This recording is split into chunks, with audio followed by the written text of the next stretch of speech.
The original Dracula didn't drink blood, but what he did was far worse. Vlad III, Prince of Wallachia in the 15th century, was a warrior ruler whose brutal tactics, impaling thousands of enemies and subjects alike, earned him the name Vlad the Impaler. His savage defense against the Ottoman Empire made him a hero to some and a monster to others, inspiring Bram Stoker's vampire myth centuries later. Yet the real man's darkness eclipsed even the legend, a prince whose reign was a blood-soaked dance of power and terror. Join me as we uncover the chilling truth of Vlad the Impaler and the blurred line between history and horror. In the mid-15th century, Wallachia, a small principality wedged between the expanding Ottoman Empire and the Kingdom of Hungary, was a land of turmoil and survival. Nestled in modern-day Romania, it was a frontier of Christian Europe, caught in a relentless struggle against Ottoman conquest. This was the world of Vlad III, known as Vlad the Impaler, or Vlad Dracula, ruled Wallachia intermittently between 1448 and 1476. His era was defined by brutal warfare, shifting alliances, and a culture steeped in faith and fear, where princes wielded power through terror to hold their fractured land against an empire that threatened to swallow it whole. Wallachia was a rugged, mountainous region, its forests and rivers sustaining a population of peasants, merchants, and boyars, noble landowners who held significant sway. The principality was a vassal state, torn between paying tribute to the Ottoman Sultan and seeking protection from Hungary's Christian kings. Life was harsh. Peasants toiled in fields, growing wheat and raising livestock, while constant raids from Ottoman Akinji cavalry burned villages and enslaved thousands.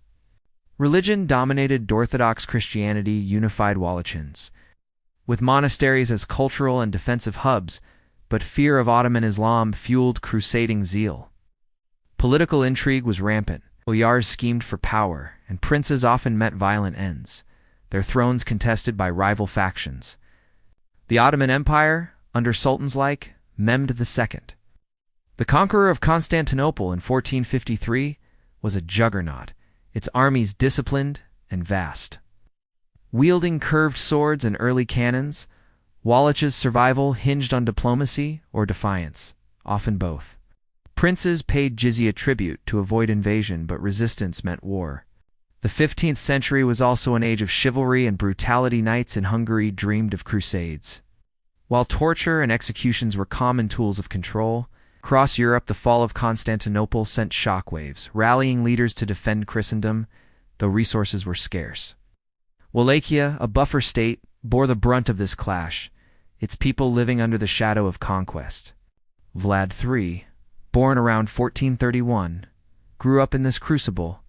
His father, Vlad to Dracula, a member of the Order of the Dragon, hence Dracula, meaning son of the dragon, navigated Ottoman and Hungarian alliances, sending Vlad and his brother Radu as hostages to the Ottoman court in 1442. There, Vlad witnessed the empire's might and cruelty, shaping his ruthless worldview. By 1448, Wallachia was a chessboard of betrayal. Boyars murdered Vlad's father and brother, and Ottoman-backed rivals vied for the throne. This volatile world of faith, fear, and warfare forged Vlad's brutal tactics, setting the stage for a reign that would horrify enemies and allies alike, leaving a legacy that blurred into the vampire myth. Vlad III, known as Vlad the Impaler or Vlad Dracula, was a 15th-century prince of Wallachia whose ruthless rule and terrifying tactics made him a legend of horror, inspiring Bram Stoker's Dracula centuries later. Born in 1431 in Transylvania, Vlad was a complex figure, a fierce defender of his land against the Ottoman Empire, a cunning politician, and a tyrant whose methods of impalement struck terror into enemies and subjects alike.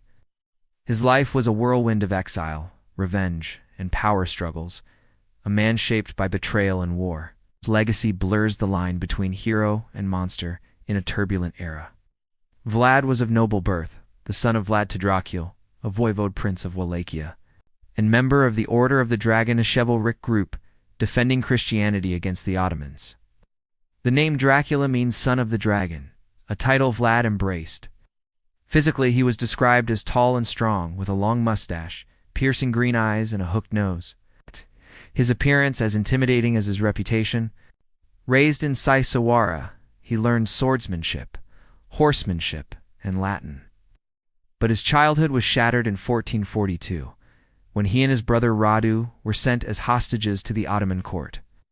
There, at age 11, Vlad endured years of captivity, witnessing the empire's cruelty, impalements, floggings, and political intrigue that hardened him into a master of terror. Vlad's world was Wallachia, a small, forested principality in modern Romania, a buffer between the Ottoman Empire and Hungary. Its people were hardy peasants and Bojar's nobles, Orthodox Christians who farmed the land and herded sheep. Living in wooden villages amid Carpathian mountains, life was precarious. Constant Ottoman raids enslaved thousands. While boyards schemed for power, often assassinating princes, Vlad's family was no exception. In 1447, boyards murdered his father and elder brother, burying the brother alive. This betrayal fueled Vlad's vengeance, shaping his rule as a campaign of retribution and control. Returning to Wallachia in 1448, Vlad seized the throne briefly, then endured exiles and alliances with Hungary. By 1456, at 25, he reclaimed his princedom with Hungarian support, beginning his infamous reign. Vlad was a strategic genius, using guerrilla tactics against Ottoman invaders, but his methods were sadistic. He impaled enemies on stakes, sometimes 20,000 at once, as psychological warfare, creating forests of the impaled to deter foes. He targeted Bojars too, inviting them to feasts, only to slaughter them for disloyalty. His rule was a mix of reform and terror. He centralized power, boosted trade, and defended Christianity, earning praise from the Pope, but his brutality alienated allies. Vlad's personal life was shrouded in mystery. He married twice, fathering sons who continued his line, but legends of his cruelty dominate stories of boiling beggars alive or nailing hats to ambassadors' heads. His brother Radu, Ottoman-favored and handsome, became a rival, leading Turkish forces against him. Vlad's 1462 campaign against Mehmed II, the conqueror of Constantinople, was legendary. Night attacks and scorched earth tactics repelled 150,000 Ottomans, with just 30,000 men. But betrayal by Hungarian King Matthias Corvinus led to his 1462 imprisonment. Vlad's final reign in 1476 ended in death, likely in battle, his head sent to the Sultan as a trophy. He was a prince who lived by the sword, his life a tapestry of heroism and horror. To Wallachians, he was a national hero defending against Turks. To others, a bloodthirsty fiend. His story amplified by German pamphlets spreading tales of his atrocities. Inspired Stoker's Dracula, but the real Vlad was darker, a man whose terror was not supernatural, but all too human. In 1462, Vlad III, Prince of Wallachia, launched a daring night attack on the camp of Ottoman Sultan Mehmed II, the conqueror of Constantinople, in what became known as the Night Attack at Targovict. This audacious assault, where Vlad and his forces infiltrated the Ottoman lines disguised as Turks, marked the pinnacle of his resistance against the empire and a turning point in his reign. It showcased his guerrilla genius and ruthless determination to defend Wallachia, but it also provoked Mehmed's fury, leading to Vlad's eventual downfall, imprisonment, and the amplification of his terrifying legend across Europe. By 1462, Vlad had ruled Wallachia for 6 years, a period of unrelenting conflict. The Ottoman Empire, under Mehmed II, demanded tribute gold grain and Wallachan boys for the Janissary Corps, but Vlad refused, executing Ottoman envoys by nailing their turbans to their heads. This defiance sparked war. Mehmed, fresh from conquering Constantinople in 1453, assembled 150,000 troops, including elite Janissaries and cavalry, to crush the upstart prince. Vlad, with only 30,000 men, relied on scorched earth tactics, burning villages, poisoning wells, and evacuating civilians to deny the invaders supplies. As Mehmed's army advanced, Vlad's forces harassed them with hit-and-run attacks, whittling down their morale. The turning point came on June 17, 1462, near Targovict. Under cover of night, Vlad led 7,000 horsemen into the Ottoman camp, disguised in Turkish garb. Chaos ensued, torches lit tents ablaze, swords slashed at sleeping soldiers, and confusion reigned as Ottomans mistook each other for enemies. Vlad targeted Mehmed's tent, nearly killing the Sultan, who escaped in the pandemonium. Thousands died in the melee, including high-ranking pashas, sending shockwaves through the empire. Mehmed, humiliated, pressed on, but found Targovik abandoned. Greeted by a forest of 20,000 impaled corpses, Ottoman prisoners and Wallachian traitors rotting in the sun. The sight, meant to terrify, worked. Mehmed withdrew, calling Vlad the devil himself. This victory was Vlad's greatest triumph, repelling a force 5 times his size and earning papal praise as a defender of Christendom. Wallachia gained a brief respite, and Vlad's reputation as a cunning warrior spread. Yet the attack sowed seeds of his downfall. Mehmed, vengeful, installed Vlad's brother, Rhoda Handsome, an Ottoman loyal as a rival claimant. Radu, with Turkish support, rallied Wallachon Bojars disillusioned by Vlad's purges. Vlad's Hungarian ally, King Matthias Corvinus, betrayed him, imprisoning him in 1462 on trumped-up charges of treason, using forged letters to justify it. Vlad spent 12 years captive in Hungary, his rule interrupted, his family scattered. The night attack amplified Vlad's legend. German pamphlets, printed in the New Gutenberg era, spread tales of his atrocities, impaling 30,000 merchants, boiling beggars to portray him as a monster, possibly to discredit Hungarian aid. His stories circulating Europe inspired Bram Stoker's Dracula in 1897, blending Vlad's name with vampire folklore. The real impact was on Wallachia. Vlad's brief 1476 return ended in his death, likely in battle, his head sent to Mehmed as a trophy. His body, buried at Snagov Monastery, vanished, fueling myths. This incident was the pivot, a bold strike that saved Wallachia temporarily, but unleashed forces that destroyed Vlad. It blurred history and horror, turning a prince into a legend darker than reality. Vlad III's reign as Prince of Wallachia was a relentless gauntlet of struggle, where survival meant embracing brutality in a world of betrayal, invasion, and political machinations. From 1448 to 1476, Vlad navigated a treacherous landscape, defending his small principality against the mighty Ottoman Empire, scheming Bojars and unreliable allies like Hungary. His infamous impalements and purges were tools of terror, born from a life scarred by captivity and loss, but they also sowed the seeds of his downfall. Vlad's story is one of a man who survived by becoming a monster, his conflicts shaping a legacy that blended heroism with horror in a turbulent 15th century Europe. Vlad's struggles began early. Born in 1431, he grew up in the shadow of his father, Vlad II, Dracula, whose alliances with the Ottomans and Hungary pulled Wallachia into endless conflict. In 1442, at age 11, Vlad and his brother Radu were sent as hostages to the Ottoman court in Edirne, a guarantee for their father's loyalty.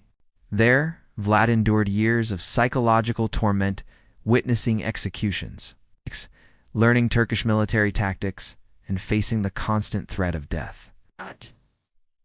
The Ottomans molded him, teaching him to ride, fight, and command. But the experience instilled a deep hatred for his captors. Radu, younger and more adaptable, embraced Ottoman culture, becoming a favorite of Sultan Mehmed II and later Vlad's bitter rival. Vlad's survival in captivity honed his cunning, but it left scars, paranoia, and a thirst for vengeance that defined his rule. Returning to Wallachia in 1448, Vlad's first reign was short and violent. At 17, with Ottoman backing, he seized the throne after his father's murder by Bojars Wallachia nobles, who prioritized their power over loyalty. The Bojars' wealthy landowners with private armies were a constant thorn, scheming to install puppets on the throne. Vlad's initial rule lasted months before Hungarian forces ousted him, forcing exile. Survival meant alliances. He sought refuge in Moldavia and Hungary, learning diplomacy and warfare from figures like his cousin Stephen the Great. By 1456, with Hungarian support, Vlad reclaimed his throne, beginning his most infamous period. His coronation was a bloodbath. He invited boyars to a feast in Targovik, then arrested and impaled 500 of them, replacing them with loyal commoners to centralize power. The core conflict was the Ottoman threat. Wallachia, a Christian buffer state, paid tribute to the Sultan Goldgrain, and boys for the Janissaries, but Vlad refused, seeing it as humiliation. In 1461, he ambushed Ottoman envoys, nailing their turbans to their heads when they refused to remove them. Mehmed II responded with invasion, sending 150,000 troops in 1462. Vlad's 30,000 men couldn't win conventionally. So he waged psychological war, scorched earth, poisoned wells, and night raids. The night attack at Targovik, where Vlad's disguised forces slaughtered thousands in Mehmed's camp, was a masterstroke, nearly killing the Sultan. Vlad's 12-year imprisonment, 1462 to 1474, was a struggle of endurance. Confined in castle, he allegedly impaled birds and mice for amusement, fueling his mad legend. Survival meant adaptation. He converted to Catholicism to gain favor, married a Hungarian noblewoman, and fathered sons. Released in 1474, he fought as a Hungarian captain against the Ottomans. His final reign in 1476 was briefly reinstalled by Hungarian and Moldavian forces. He ruled for months before his death, likely in battle against Ottoman-backed forces. His head was sent to Mehmed, his body buried at Snagov Monastery, though legends claim it vanished. Vlad's conflicts extended to his people. His purges targeted not just enemies but thieves, beggars, and adulterers, impaling them to enforce morality and order. A golden cup left unchained at a fountain symbolized his lawn dared steal it. Yet, this terror alienated boyars and peasants, who suffered from taxes and conscription. His survival tactics, impalement as deterrence, worked against invaders but bred fear at home.